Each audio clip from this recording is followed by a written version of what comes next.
অনেক রাজনীতিবিদদের যারা সন্তান যারা আমাদের সাথে আন্দোলনে এসেছিল তারা বলছে যে আমরা এই আপনাদের সাথে নতুন পার্টি করতে চাই। বললাম তাহলে কেন?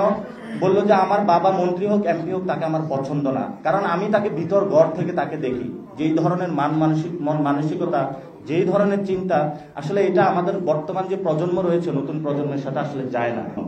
বর্তমান যে পরিস্থিতি রয়েছে এই পরিস্থিতির মধ্য দিয়ে একটি দল নিজস্ব কিছু ব্যক্তিকে মানুষের উপরে চাপিয়ে দেওয়ার চেষ্টা করে। আমরা এই দুর্বৃত্তায়ন ভাঙতে চাই। আমরা এই টপ ডাউন সিস্টেম থেকে ডাউন টু টপ সিস্টেমে যেতে চাই, অর্থাৎ সরকার এবং জনগণের মধ্যে যে পার্লামেন্ট রয়েছে এই পার্লামেন্ট হাউসে আমরা জনগণের প্রতিনিধি পাঠাতে চাই, কোনো দলীয় প্রতিনিধি পাঠাতে চাই না। আপনারা জানেন যে আমাদের দলের নাম হলো জাতীয় নাগরিক কমিটি, অর্থাৎ আমরা সিটিজেন জাতীয় নাগরিক পার্টি, অর্থাৎ সিটিজেনদের যে রাইটস তারা সেটা নিয়ে আমরা কাজ করছি। ফলত যে বিষয়টা আমরা বারবার উল্লেখ করতে চাচ্ছি মানুষের সামনে, যে আমরা কোনো দলের প্রতিনিধি মানুষের উপরে চাপিয়ে দিতে চাই না, জনগণের প্রতিনিধি দিতে চাই। এখানেও আমাদের দল থেকেও আমরা মনোনয়নপত্র যারা তুলবেন ভবিষ্যতে পার্লামেন্টে যাবেন, আমরাও তাদের সেই ক্ষেত্রে হলো পলিসি রেখেছি, তারা জনগণের প্রতিনিধি হবেন, আমাদের দলের প্রতিনিধি হবেন না। এবং আপনারা জানেন যে আমাদের পার্লামেন্টারি যে সিস্টেম রয়েছে সেটাতে সবাই আমাদের ট্যাক্সের টাকা দিয়ে সেখানে যে সংসদ সেশনটা চলে থাকে সবাই কালভার্ট, ব্রিজ, তার এলাকার কি সমস্যা সেগুলো বলে থাকে, কিন্তু আমাদের রাষ্ট্রীয় যে আইনগুলো বানানোর কথা, ড্রাফটিং করার কথা, সেই বিষয়ে তাদেরকে আরো স্কিল সেট থাকে না। আমরা যদি ভালো কিছু প্রতিনিধি সংসদে পাঠাতে পারি তাহলে আমাদের যে রুলস রেগুলেশন, জনগণের যে সমস্যাগুলো, স্টেট পলিসি যে ডিসিশন রয়েছে সেখানে আমরা সমাধান করতে পারবো বলে আশা করি। সেই জন্য যে আগামী যে জাতীয় ইলেকশন রয়েছে, ত্রয়োদশ জাতীয় সংসদ নির্বাচন, সেই উপলক্ষে আমরা আমাদের মনোনয়ন আবেদন ফর্মের কার্যক্রম আজকে থেকে উদ্বোধন করলাম। এই মনোনয়ন আবেদন পত্র সেটা হলো আপনারা তিনভাবে পুরো দেশবাসী আমাদের কাছে দিতে পারবে। অনলাইনে আমরা একটি ওয়েবসাইট খুলেছি, যে ওয়েবসাইটের মাধ্যমে তারা সাবমিট করতে পারবেন সকলে যারা সম্মানিত নাগরিকবৃন্দ রয়েছেন। তারপরে আমাদের মাঠ লেভেলে যারা বিভাগীয় সম্পাদক রয়েছেন তাদের কাছেও আপনারা দিতে পারবেন। সেখানে মূল দায়িত্ব রয়েছেন হাসনাত এবং সার্জিস আলম, তাদের মাধ্যমে আপনারা আমাদের অফিসে এসে যোগাযোগ করতে পারেন। আমাদের অফিসেও একটি ডেস্ক থাকবে যেটাতে আপনারা এসে ফর্ম ফিল আপ করে আপনারা এখানে আবেদন ফর্ম নিতে পারবেন। তা আমাদের যেই আবেদন ফর্মটা রয়েছে সেটার আমরা মূল্য রেখেছি 10,000 টাকা, সর্বনিম্ন 10,000 টাকা। কেউ যদি বাড়িয়ে দিতে চায় তাহলে উনি বাড়িয়ে দিতে পারবেন। তবে জুলাই আহত এবং যারা শ্রমিক, কৃষক, কুলি মজুর রয়েছেন আমরা তাদেরকেও সংসদের এই প্রক্রিয়াতে অংশগ্রহণ করতে চাই। সেই ক্ষেত্রে তাদের জন্য আমরা ফর্ম, যেটা আবেদন ফর্ম, এটা নট দ্য একদম ফাইনাল নমিনেশন ফর্ম, সেটা ফি রেখেছি আমরা 2,000 টাকা। অর্থাৎ আপনারা জানেন যে আমাদের দলীয় আমরা চাঁদাবাজি, সন্ত্রাসের বিরুদ্ধে রাজনীতি করতে চাই। ফলত যারা আমাদের সাথে অঙ্গীভূত হবেন, একীভূত হবেন, তাদেরকে সেখানে একটি নামমাত্র ফি দিয়ে, অন্যান্য যেই আপনারা জানেন ইলেকশনের জামানত ফিটা এবার 50,000 টাকা করা হয়েছে, নতুন যে রুলস রেগুলেশন সেখানে এসেছে। ফলত আমরা ন্যূনতম একটা ফি রেখেছি আমাদের যে কস্টিংটা রয়েছে দল চালানোর জন্য এবং আমাদের ডে টু ডে যে অপারেশনগুলো রয়েছে সেগুলো অ্যাক্টিভিটিসগুলো চালানোর জন্য। আমরা ইনশাল্লাহ আমরা আশা করি যে ইতিমধ্যেই আপনারা দেখেছেন যে কিছু আমাদের প্রার্থিতার বিষয়ে মিডিয়াতে গিয়েছে, সেগুলো কিন্তু আমাদের অফিসিয়াল প্রার্থিতা নয়। তবে যারা বিভিন্ন জায়গায় কাজ করেছেন সেই জায়গা থেকে তারা তাদের ইচ্ছা প্রকাশ করেছেন, মিডিয়া ভাইদের সাথে তাদের যোগাযোগ হয়েছে, তারা সেখানে জানিয়েছেন।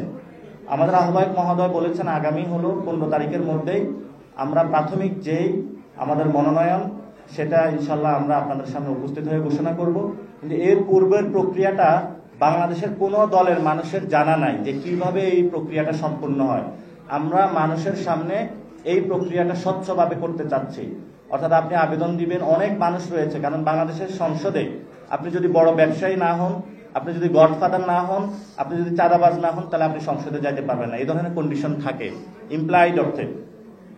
কিন্তু আমরা সেই দুর্বৃত্তায়নের জায়গা থেকে বেরিয়ে আসে যারা স্বচ্ছ এবং সমাজের আলেম সমাজ, সমাজের নারী সমাজ, এবং সমাজের শ্রদ্ধেয় যারা ব্যক্তিবর্গ রয়েছেন, যারা কমিউনিটি লিডার রয়েছেন, আমরা তাদেরকে সংসদে নিয়ে যেতে চাই। যারা আইন প্রণেতা রয়েছেন, বিজ্ঞ আইনজীবী রয়েছেন, আমরা তাদেরকে নিয়ে যেতে চাই।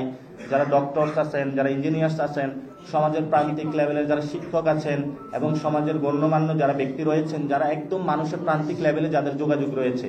অর্থাৎ কিছু মানুষ রয়েছেন, আমরা যেটা দেখি পার্লামেন্টে, তারা শুধু দলের প্রতিনিধি করে। আমাদের আজকের যে জিনিসটা আমরা বলতে চাচ্ছি যে আমরা কোনো দলের প্রতিনিধিকে মনোনয়ন দিতে চাই না, আমরা জনগণের প্রতিনিধিকে মনোনয়ন দিতে চাই এবং জনগণের মনোনয়ন দিয়ে জনগণের ভোটে আমরা তাদেরকে পার্লামেন্টে পাঠাতে চাই। এটাই হলো আমাদের জাতীয় নাগরিক পার্টির উদ্দেশ্য, এই প্রসেস শুরু করার। হিরন আরো মিনারেল ওয়াটার মাত্র 50 পয়সায় প্রতি লিটার। এই বিষয়গুলো বর্তমানে নির্বাচনে যে ভোটের ট্রেন বা হালচাল চলছে, এটা বড় বড় আপনার বার্গেনিং কোশ্চেন হয়ে গিয়েছে, বড় ইস্যু হয়ে গিয়েছে। আসলে কার সাথে জাতীয় নাগরিক পার্টি জোট হবে, জাতীয় নাগরিক পার্টিকে একক ইলেকশন করবে নাকি আলাদা করবে। তা আমাদের এই কার্যক্রম বাছাই প্রক্রিয়াটা 13 তারিখ পর্যন্ত চলবে, আমরা ওপেন রাখবো এবং 15 তারিখে আমরা প্রাথমিক যে তালিকা সেটা প্রকাশ করব। আপাতত আমাদের জাতীয় নাগরিক পার্টির ইচ্ছা এবং আমাদের যে পার্টির সিদ্ধান্ত, এটা আহ্বায়ক মহোদয় পরিষ্কার করেছেন আমাদের পার্টির পক্ষ থেকে, যে আমরা 300 আসনে আমাদের প্রার্থী দিব এবং এককভাবে ইলেকশন করব। তবে একটি কথা থেকে যায়, যেহেতু বর্তমান পরিস্থিতিতে দেশ একটি সংকটকালীন মুহূর্তে রয়েছে, সেই জায়গাতে বিএনপি এবং জামায়াত ইসলাম যদি সংস্কার প্রক্রিয়াগুলো একটি জায়গাতে আসে এবং তারা যদি সংস্কারের ভবিষ্যতে বাস্তবায়ন করবে এ মর্মে প্রতিশ্রুতি দেয়, তাহলে বিএনপি অথবা জামায়াত যে কারোর সাথে আমাদের জোট হতে পারে। কিন্তু আমাদের এই যে প্রাথমিক যে শর্তটা রয়েছে, বিচার সংস্কার, এই বিষয়ে আমরা যদি সমাধান না হয় তাহলে কারোর সাথেই কোনো জোটে যাব না। আমরা যে ছোট ছোট পার্টিগুলো রয়েছে তাদের কাছেও আবেদন জানাবো যে আপনারা একটা দুইটা সিটের কাছে আপনাদের পুরো পার্টি অথবা জীবনের যে পরিশ্রম, জীবনের যে স্বপ্ন, সেটা বিক্রি করে দিবেন না। তো এই সিস্টেম যদি হতো তাহলে তো বাংলাদেশে কোনো মিডল বিজনেসম্যান থাকতো না, মিডল শপ ওনার থাকতো না, অথবা প্রান্তিক লেভেলের শপ ওনার থাকতো না, 1 থেকে 2টা হলো ব্যবসায়ী বা কর্পোরেট হাউস থাকতো। তো এটা তো আমরা ওইভাবে চাই না। তাহলে এটার মাধ্যমে কি হয়, দ্বিদলীয় গণতন্ত্র হয় অথবা একদলীয় গণতন্ত্র হয়। আমরা তো বহুদলীয় গণতন্ত্র চাই। বহুদলীয় গণতন্ত্রের প্রাথমিক শর্ত হলো প্রত্যেক ব্যক্তি অথবা প্রত্যেক পার্টি তার নিজস্ব প্রতীকে ইলেকশন করতে হবে। বহুদলীয় গণতন্ত্রের অন্যতম শর্ত হলো কেউ চাঁদাবাজি সন্ত্রাসীদেরকে মনোনয়ন দিবে না। বহুদলীয় গণতন্ত্রের সৌন্দর্য হলো যে কেউ সংস্কার প্রক্রিয়ার বিরোধিতা করবে না। বহুদলীয় গণতন্ত্রের সৌন্দর্য হলো যে মাঠের মধ্যে গিয়ে কোনো মল্লযুদ্ধ করে জনগণকে ভোগান্তিতে দিবেন। আপনারা জানেন, আপনারা যখন এই অফিসে আসতেছিলেন, আজকে ঢাকার মধ্যে অনেক জ্যাম পড়েছে। কেন পড়েছে? গণভোট আগে হবে নাকি পরে হবে, এটা নিয়ে পুরো বাংলাদেশে মিছিল মিটিং চলতেছে।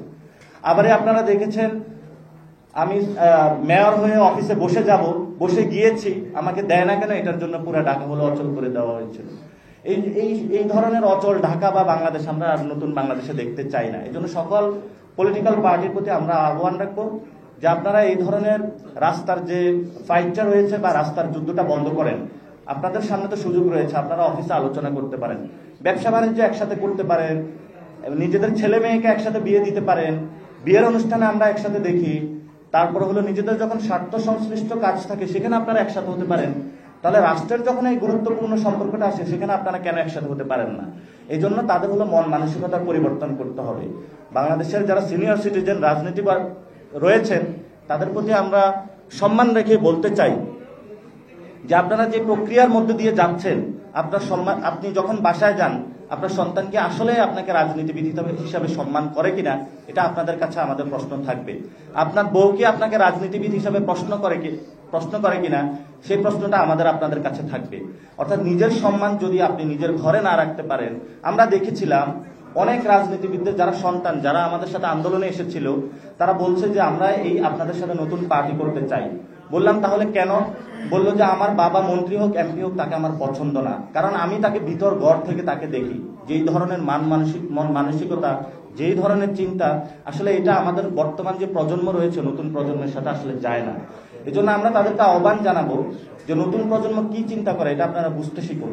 যে বিএনপি যে মনোনয়নগুলো দিয়েছে আপনারা তো দেখেছেন, একজন গুলিবিদ্ধ হয়েছে, আমরা এটা তীব্র নিন্দা জানাচ্ছি। এবং আপনারা দেখেছেন রোড ব্লক হয়েছে এবং রাস্তায় আগুন জ্বলেছে। আগুন জ্বলবে তো চুলায়, আগুন কেন রাস্তায় জ্বলবে? তারপরে আমরা দেখেছি রোড ব্লক হয়েছে। রোড ব্লক কেন করতে যাবেন? এটা তো তাহলে যদি আপনারা ওই সময় বললেন যে আমাদের বাসার সামনে বালুর ট্রাক কেন, এখন একজন সিটিজেন যদি এসে বলে যে মনোনয়ন পান নাই বলে আমার বাসার সামনে আমার রাস্তায় আপনি কেন ব্লক দিয়েছেন, আপনি কি উত্তর দিবেন তাকে? আপনি যখন এই সংস্কৃতিগুলো জারি করবেন, আপনার বাসার সামনে একদিন হলো বালুর ট্রাক পড়ে যাবে। এই জন্য এই ধরনের মন মানসিকতা সংস্কৃতি থেকে আমাদের হলো বেরিয়ে আসতে হবে।